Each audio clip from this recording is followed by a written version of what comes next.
Hey guys, it's me, the Afro Hamurai, and I'm doing a quick review of Waveform. The reason I'm talking about this is because one of my commenters asked about using plugins in Audacity, and you can use plugins in Audacity. You can use effects plugins, but they said that they were using it for making music. So I thought that this might be a better option if you're looking for making music and you want something for free.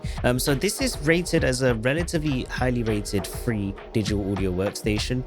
And I can actually see why, because it has quite a few cool features. So firstly, it still works with all of your plugins. So if I wanted to, I have a virtual MIDI set up. I can get my keyboard. So yeah, I can play my plugins in it. I can add in effects plugins, so I can put an effect in. Let's get something like Baby Audio's Baby Comeback, which is also a free plugin.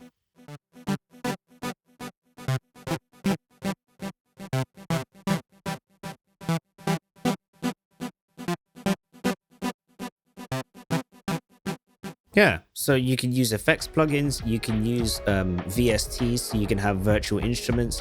If you drag audio into it, you can work on that audio using automation. So I can click A and set a volume automation. So if you're using this for YouTube, you could I didn't want to play, stop.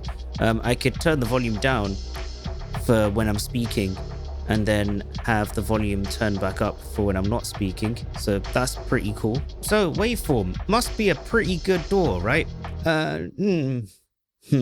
There are a few problems with it. Firstly, recording is a pain. Recording by default doesn't have counting enabled. So if you want to enable counting in Waveform, you have to go into this menu here, hit click, go into counting, and then go to 1 bar, which makes no sense, because it would be really cool if you could right click record and then have it show up there. You have to actually mark things as ready to record before you record them. That isn't strange or abnormal.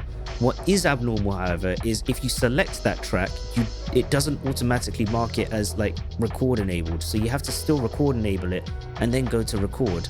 The reason that this is annoying is because that is all the way across the screen. It would be cool if by default this was at the top instead of at the bottom. In the Pro version, you can move stuff around, so I'm guessing you could move this up there, but then you have to, pay for that. Also, genuine point, insert a new MIDI clip. I'm gonna stop playing because for some reason that's decided to play again.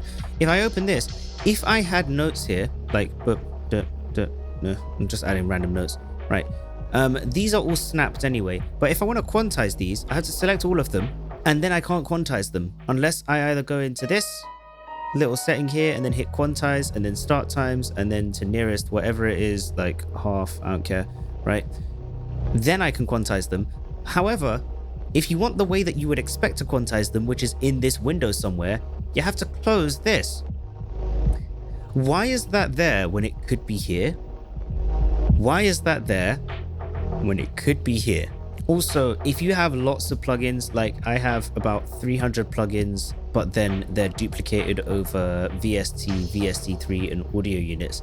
If you have like what it counts then as like around about 700, 800 plugins, it takes ages to scan through all of them. But once it's gotten all of them, it works with them. However, sometimes it doesn't like them. If it's a heavy enough plugin, it will just crash this. And I don't know what I can do to fix it. The only thing I found that helps is by not using heavy plugins in this. But yeah, Waveform, really good free DAW. Usability is a little bit question mark, but it does have better utility over Audacity, in my opinion, if you're working with multi-track. If you're only working with one piece of audio, stick with Audacity, because that will still let you do like audio editing and stuff better than this can. But if you wanted to actually get started with making some like really basic music, or even if you wanted to go further with it, like this would be a great way to go. But yeah, I hope this video has been useful. If you found it useful, feel free to leave me a like. If you didn't, the dislike button works as well. Feel free to leave me a comment if you want to. But yeah, cool.